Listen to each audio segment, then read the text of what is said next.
of our workbook. You can pull that out. We're going to be looking at lessons 2 and 3-ish in the workbook in order to keep our schedule.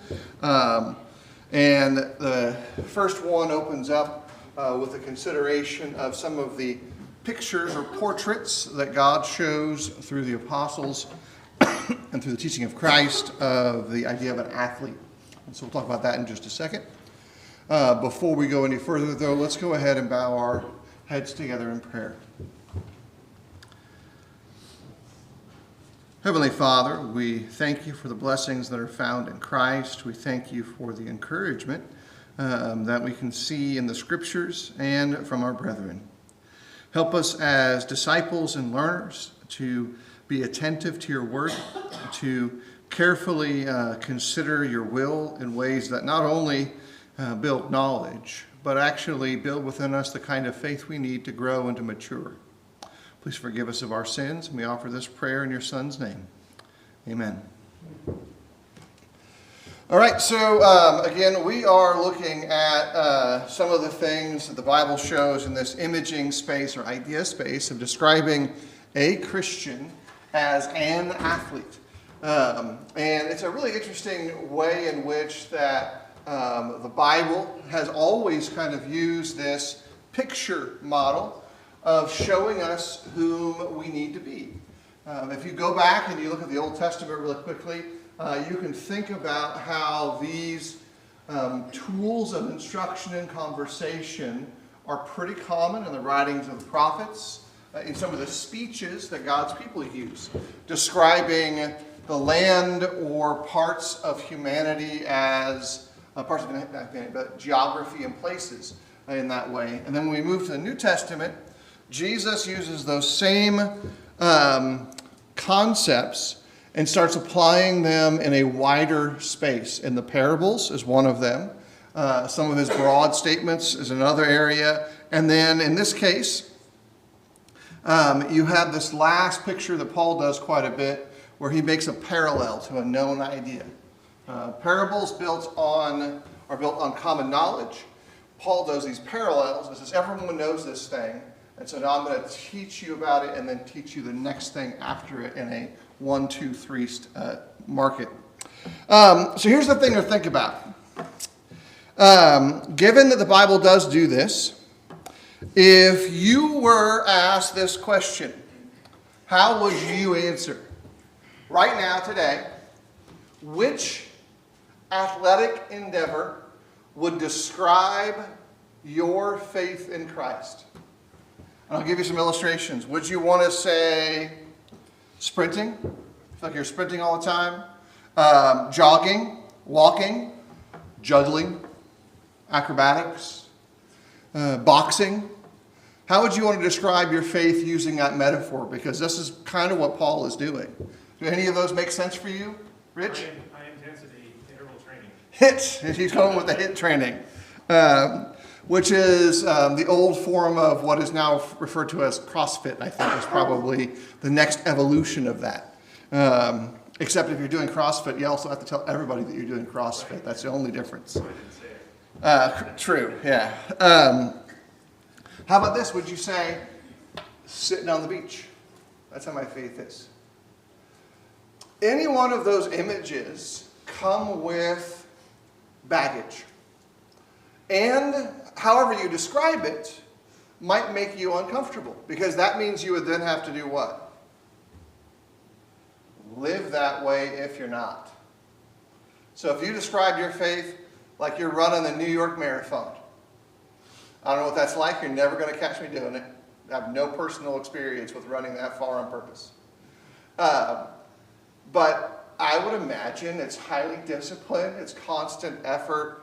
You're not taking breaks. You're probably going to try to stay between a 7 and 9 minute mile if you're really good. If you're in my pace, that's a 30-minute mile. That's a good mile for me. That's a slightly fast walk at that 25 or 30-minute marker. Each of those terms, though, come with an obligation to say, I'm going to live that way. If you say, my faith would be typified by that. I will tell you there have been times, and this is why I use the illustration, that it feels like my faith is like that of a juggler. I'm constantly having to keep a lot of different things going at the same time. I think a lot of parents or fathers might feel that way too, because we're trying to make sure we're supportive to those people around us. But when we do so at the sacrifice of ourselves, because our focus is outside rather than inside. Paul had spent at this point 18 months in the city of Corinth, a city that hosted the Isthmian Games every 2 years. So when he uses this image of committed discipleship, it's not a casual picture. He's picking something that very likely would have been an everyday experience for him, to see it all the time. The weather has changed, and in our neighborhood, that means the arrival of the weighted vest walkers. They have these heavy weighted vests on. It's a new thing. Last couple of years, they just started showing up, and they're out there every day. They're putting in the miles, putting in the steps, and it's probably a nice little parallel way to think about what Paul was seeing, what I see. Maybe you have something similar in your area that's kind of the same picture. In the first century, athletics like this is part of their culture deeply. They were noted for their heavy devotion to the games, to gymnastic sports.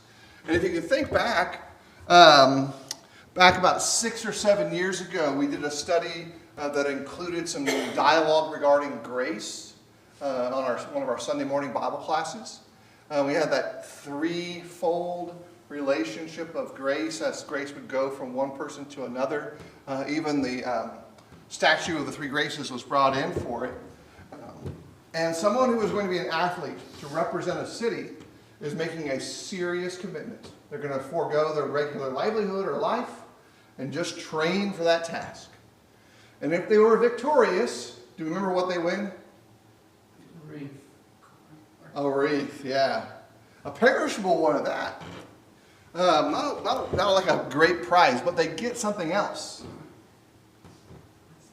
Respect, notoriety, status. And when they would come home with that glory, what were they supposed to do with it? Share back to the city. There's also some other potential benefits as well that might come due to the way the status was seen. But, as a rule, the Jewish communities found these games offensive for lots of reasons. They saw them pretty clearly, because of their context in religion, as a form of idolatry. But this is, in this case, because of the offerings to the gods, they're pretty strongly connected to being not just physical idolatry of bowing down to a thing. All the competitors were engaged in a form of worship in that context, because they were also representing the gods of each of the cities. Competitors also competed in the nude, so that would make the moral fiber of that context certainly be something to be of concern. In the context of the culture, there's 4 primary games that were rotated through. We're most familiar with one of those, right? We know the Olympian Games because they still have a sense of connection to us. We adopted that quite a few years ago as a modern society, and kind of just shifted it some. The modern games and these games have really separated the spiritual components. There's no more deep connection to the gods of the cities as there once were. But there certainly is something to think about in that. Isthmian Games, as opposed to the Olympians, are on a much tighter cycle or connection. One of the reasons he brings us in, and something important for us, is this concept of commitment that's found there. You've got to be committed. What are some of the illustrations or statements that Jesus uses in the Gospels to describe the thought process of someone deciding if they're going to follow them. What are some of the illustrations he uses?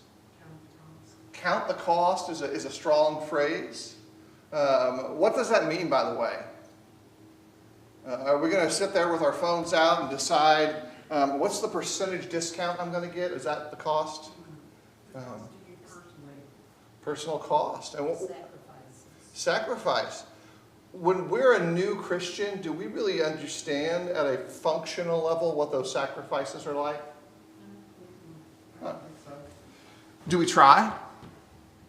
Yeah, I hope so. I would say some new Christians might know the cost because some people, it separates them from their family.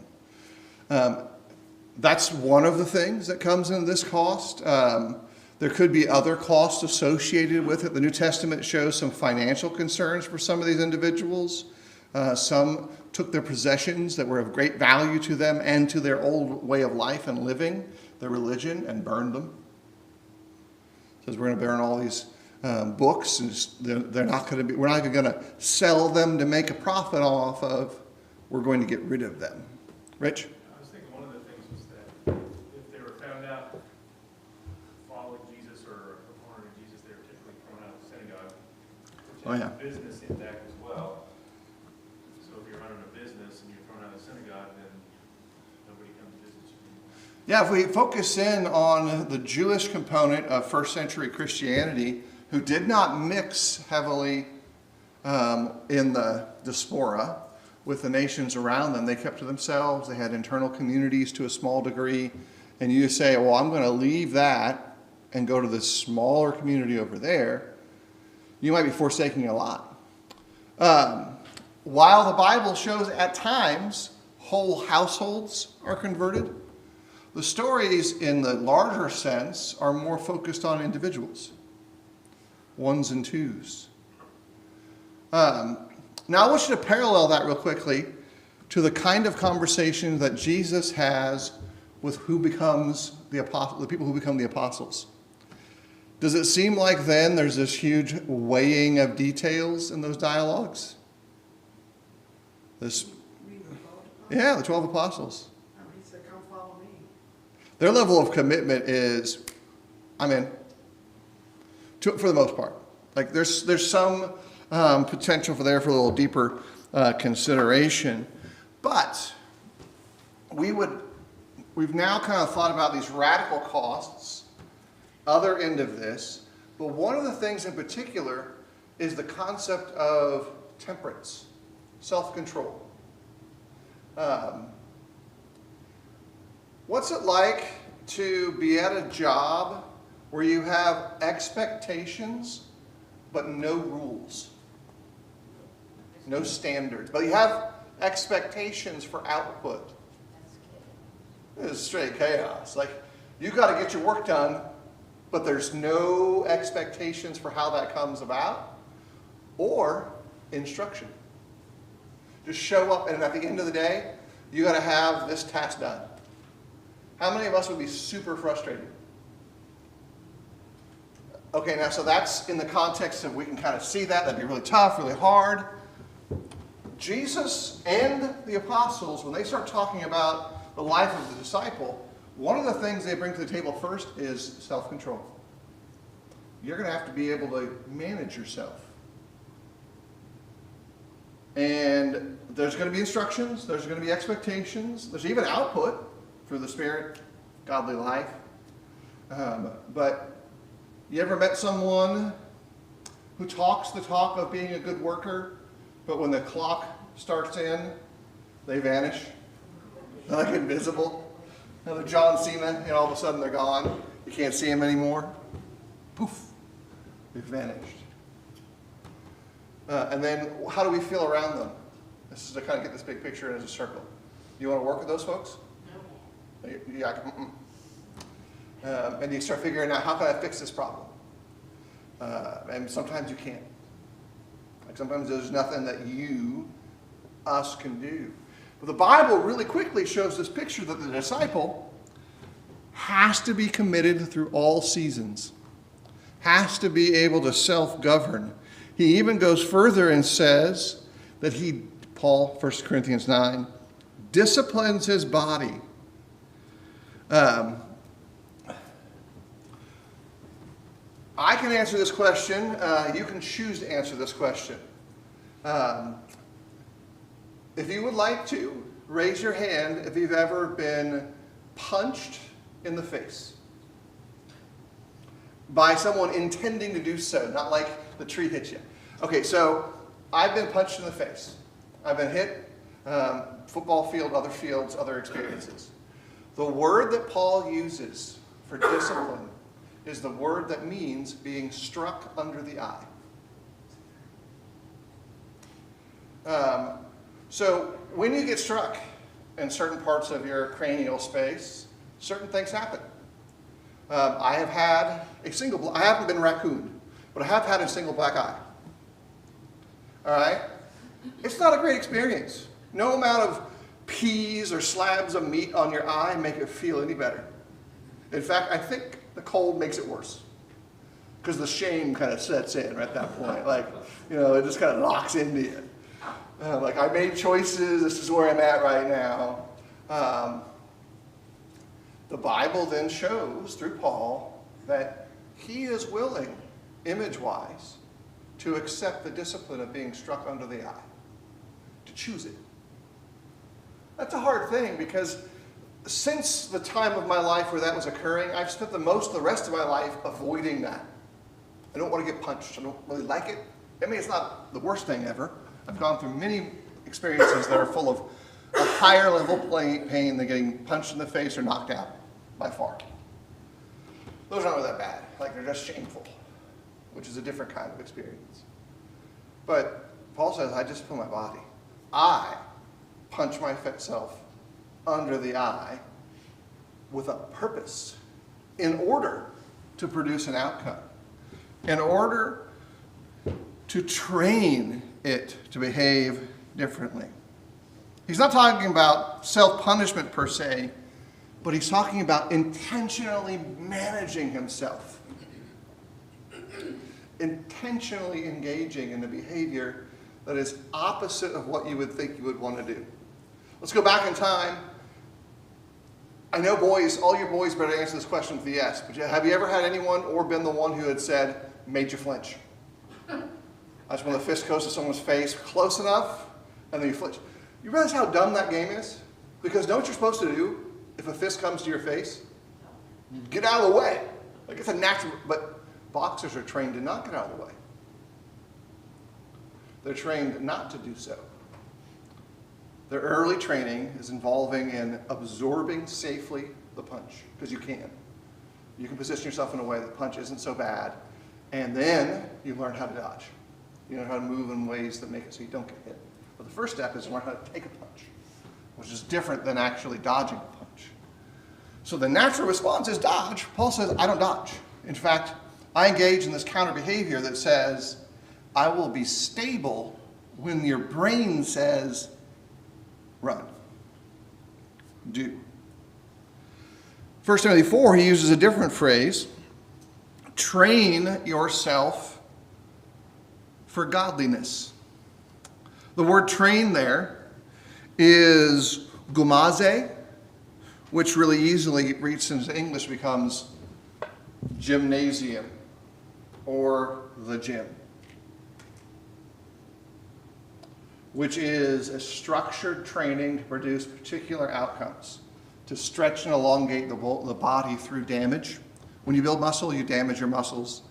They grow back stronger. It's roughly that sequence, and then you feed the process through different choices. And Paul will then indicate that these two images, punching yourself in the eye, disciplining yourself, buffeting yourself, training your body, physically has some value. It does. No doubt about it. The baseline of 2 miles a day is a pretty solid baseline. Train your body, walk 2 miles a day, step one. Lots of stuff comes from better from that. Get up early, exercise, etc. Eat healthy, do all those great things. Has limited value. Spiritually, though, temperance has great value. Training yourself to behave counter to your base desires has the best value of all because it is everlasting. Spiritual discipline then begins with ruling the one thing you can actually control. Can you control other people? Not at all. If you drove on Bullsboro today, you can't control any of them, even though we want to. Like we absolutely want to.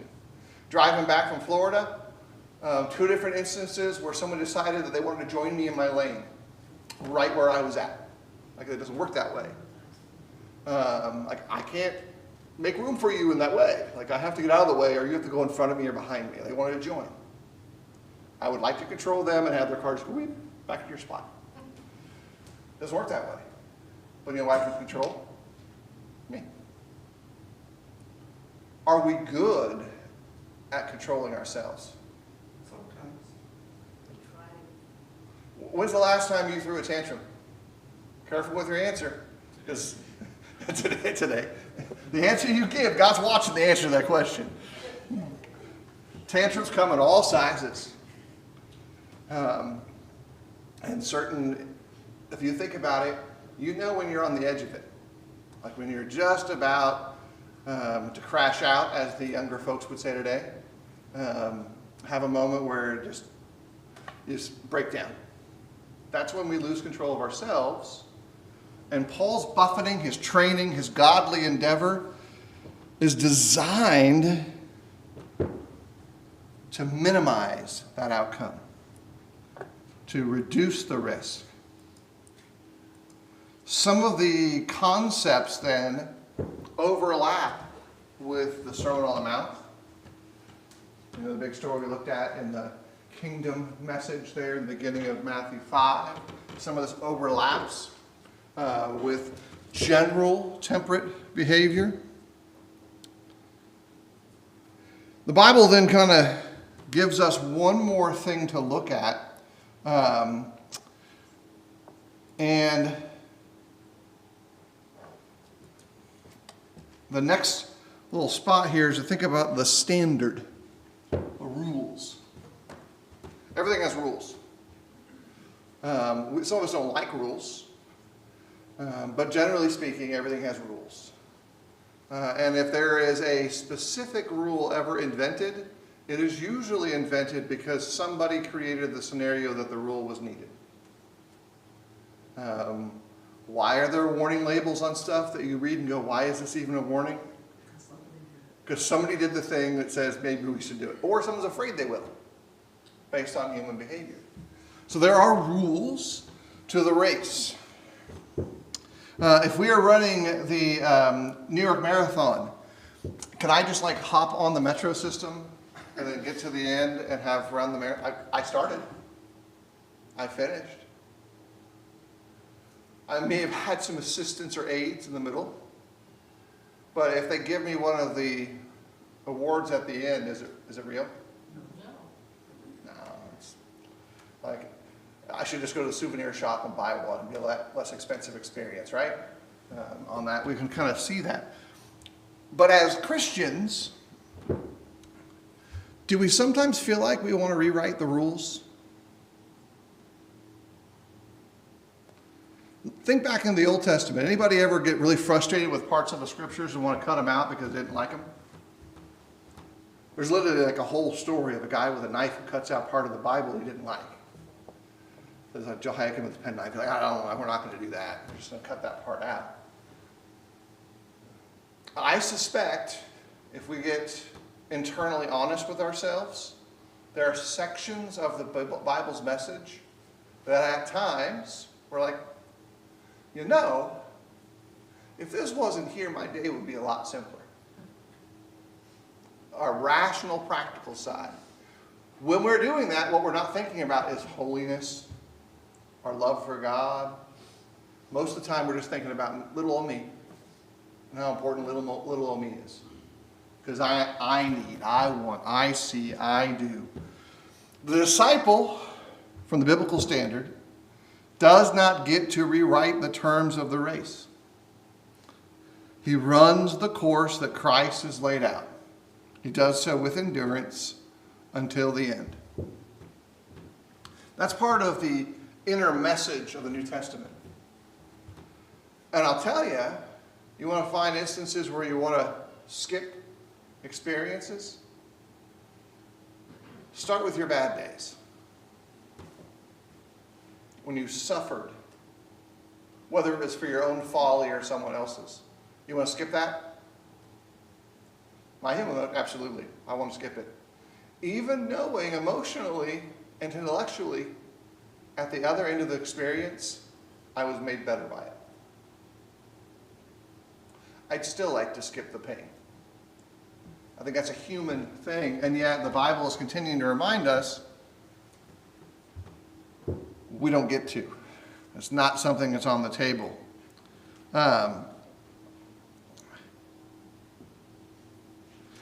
There is a part of modern American culture in particular that prizes the idea of personal authenticity, or being authentic on a personal level, over any kind of authority. Phrases like, I just told you my truth. Well, your truth's a lie. Well, I'm just being authentic to my true self.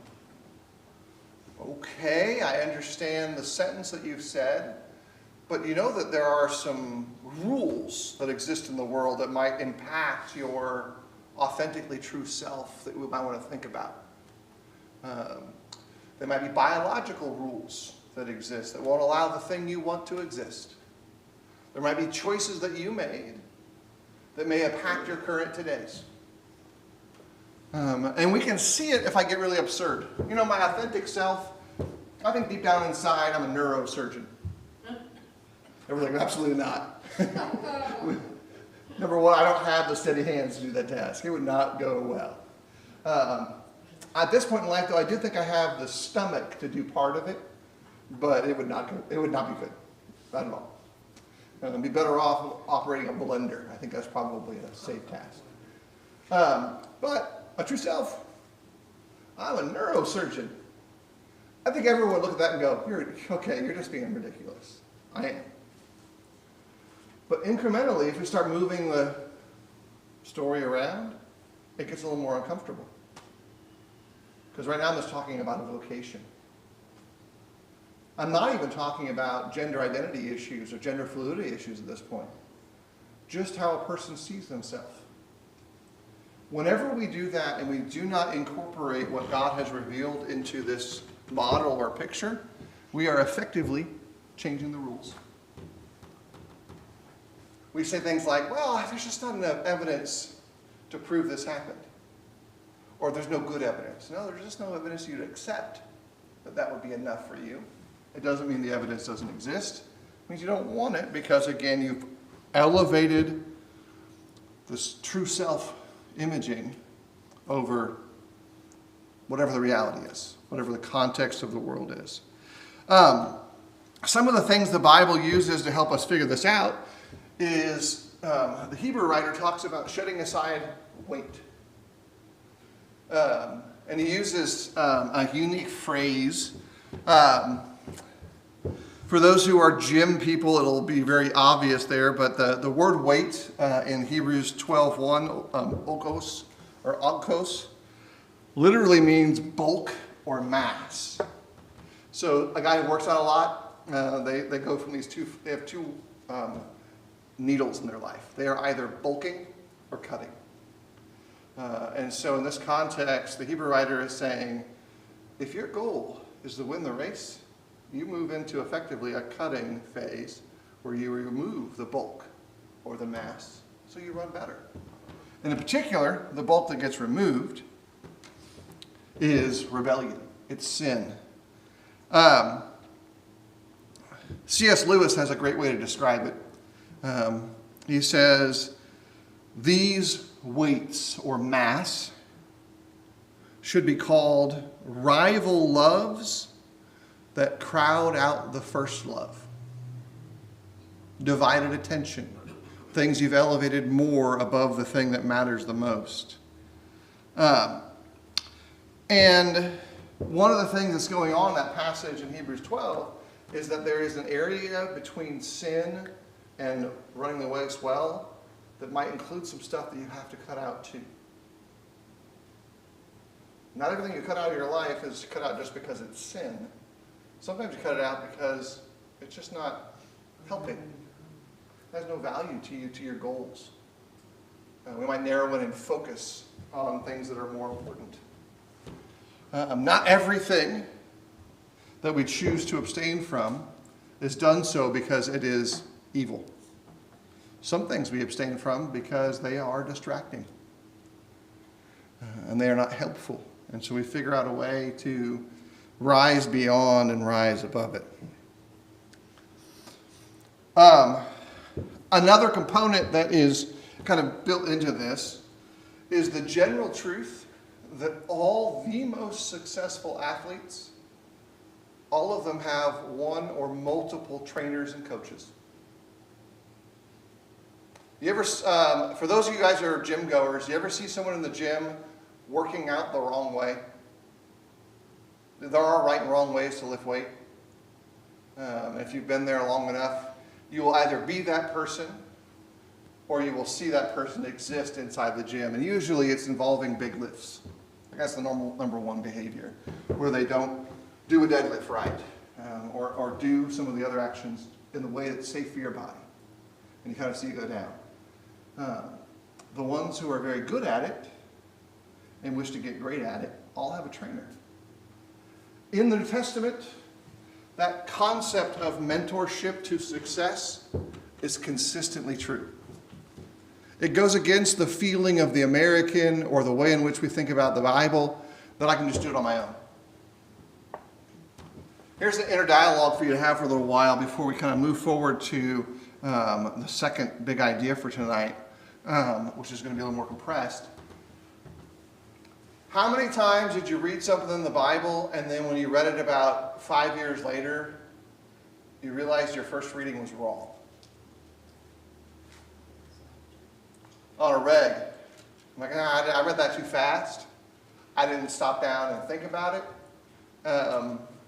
One of the things that really hurt me a lot as a new Bible reader is I relied way too heavily on the definitions in Strong's Concordance. So what's wrong with that? Strong's Concordance is great, right? You guys know what Strong's Concordance is? Like a little, it's like a Bible roadmap. But here's the problem with it. All the definitions in it are not language definitions. They're not Greek definitions. They're not Hebrew definitions. They are telling you what the word that they translated it into for the King James means. So they're helpful, but they're not definitive. So when it has a word that's present in the King James text, it tells you what that word means. But that may or may not be what you need to know. And sometimes that's just not the right definition to begin with. There are some parts of it that are just wrong. Doesn't mean it's bad. Strong's is great. Useful tool. But its definitions don't help you. So you do that, you read, like, oh, that's what it means. No, that's what the 1600 word that was selected for the translation means. Underneath it, baptizo might be a little different. Some nuances I need to know. And that hurt me a lot. That was one of my own things that I had to step beyond and realize there's good there, but there could be greater good by having one or two better tools on the table. Probably the difference between a handsaw and a chainsaw might be a way to do it. Chainsaw will get the job done. Handsaw might get a little bit better, a little finer work. And then an even more refined tool could come later. Second image one is one that's kind of maybe one we see from time to time a bit quickly. The idea of a disciple as a soldier. Something to keep in mind, especially for those of us who do not have a DD-214, prior service record. When we talk about soldiers, we're talking about a task and world that we don't know. When it's modern soldiering. When we're talking about soldiers in antiquity, we are talking about a subject we never lived, but we can all equally learn about. Because being a soldier in 2026, just a little bit different than being a soldier in the first century. Just as a case of example, do modern soldiers forage for food anymore for the most part? Do they live in legions entirely for their time of service for 20 years in a different country? Is that a normal thing that American soldiers deal with? We got different problems. American soldiers have a different set of challenges and difficulties, different culture and context, wildly different experience. There are similarities. Tons of them. But we just got to be careful that we're talking about a historical experience rather than and a lived one, because if you were to think about it for a second, some of the churches of the first century, especially the ones that are in Roman colonies, a big chunk of the Greek disciples were former soldiers. In the Roman context, former legionnaires. So this is known to them. So as we're thinking about how the Bible presents some of these things, like the letter at Ephesus, the letter in Revelation 19, principles rather than details is like our first way to think about it. Paul is writing this text here, the primary one that we would think about from 2 Timothy, from a Roman prison near the end of his life. He had already faced shipwrecks, floggings, constant opposition. He had been supervised and cared for by soldiers in his journey from Jerusalem to Rome. And he picks what in reality was an incredibly uncomfortable commitment.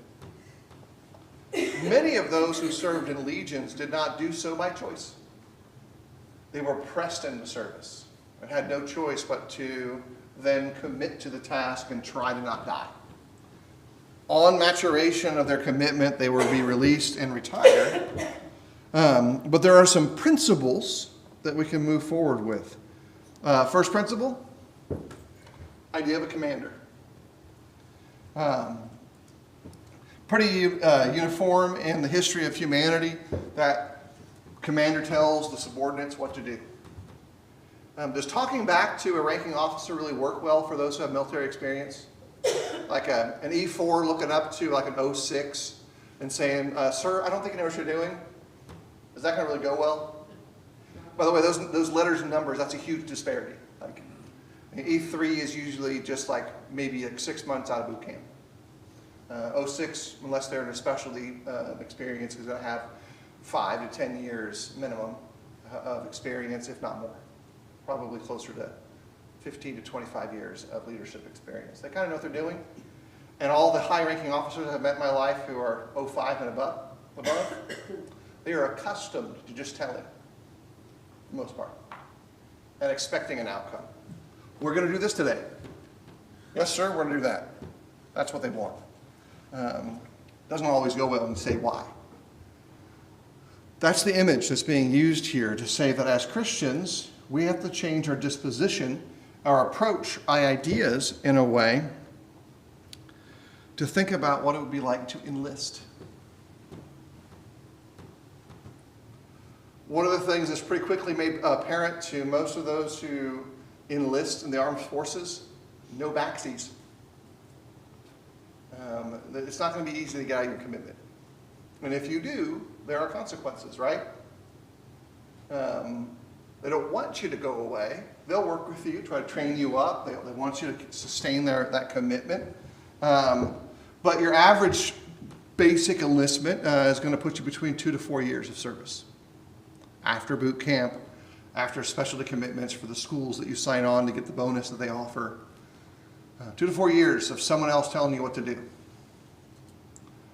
How many of us struggle when someone new comes along and tells us what to do that day? Based on Bullsboro and Noonan Road, which kind of the route I took today from Carrollton to here, lots of people struggle with people telling them what to do.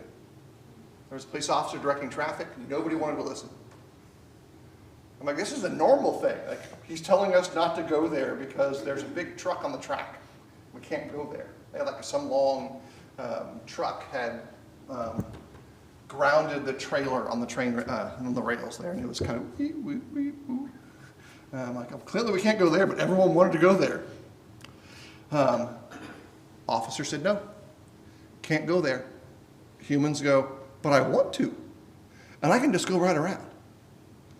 This is, I think, especially for maturing disciples, an ongoing issue for all of us.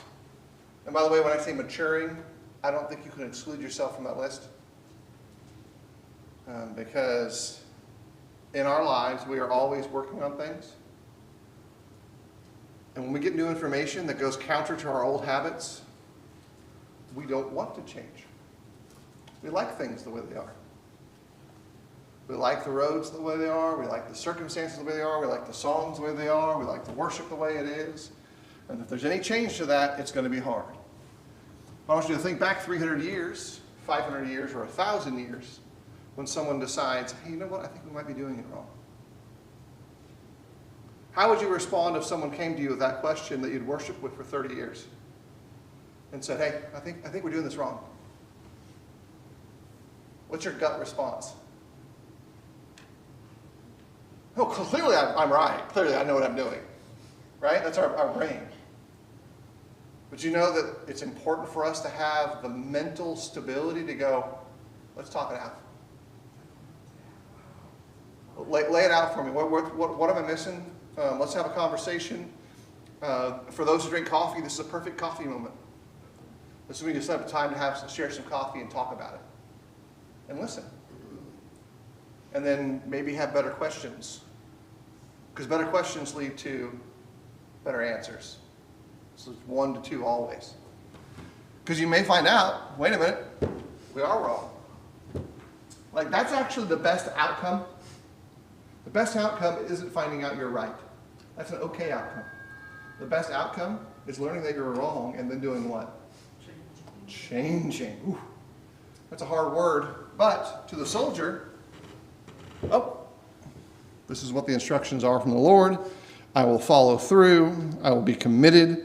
And by the way, this word enlisted is used right there in 2 Timothy 2:4. The battle then, though, is now focused into a narrow field. There are 3 fields of conflict for the disciple. The world, the flesh, and the adversary. The devil, Satan, father of lies, all the nicknames. It's important to note that sometimes we mistakenly add a 4th adversary, a 4th battlefield. People. The world is always in concept, and there might be an individual engaged in evil doing, but our enemy is never a person in that sense. Especially if we train ourselves to look at them and go, that right there is a battlefield casualty. I need to rescue them. They got hurt by the world, and maybe they were the one doing the stabbing, but they too need to be healed. And our role shifts a little bit. We become a variation, if you will, of the red cross in that context that sees no boundaries. Because the best outcome is that you are redeemed and this other person is too. And who gets defeated? Is it the other person? Do they get defeated? No, they're not the enemy. Last enemy is what, according to the Bible? Death. Death is the last enemy. And they can choose to submit and then avoid the real adversaries. And guess what you've done? You're actually doing a different task. You're healing, and wait for it, recruiting other people to come help heal. Do evil people or evil behavior with evil people exist? Absolutely. But on the spiritual plane, the battle we fight, we don't fight with them.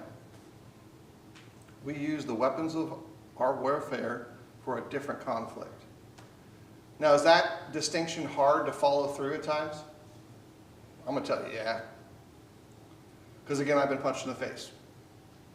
I don't like it. And not all of the times I got punched in the face was due to me being dumb. Some of the times were. I don't like it. So the outcome then has to shift a little bit and say, what do I want to do? Well, I want to be a good soldier. A good soldier knows which fight they're in and which fight they're not in. And that's part of the image here of this idea of commitment. Les says that's time. We're following less standard time, so that means class is over right now. We will continue our study, looking forward to next week when we get to meet up and work together again. We'll be paying attention to the potter and the clay and letting God mold us in ways that are particular during next week's class. Thanks, everybody.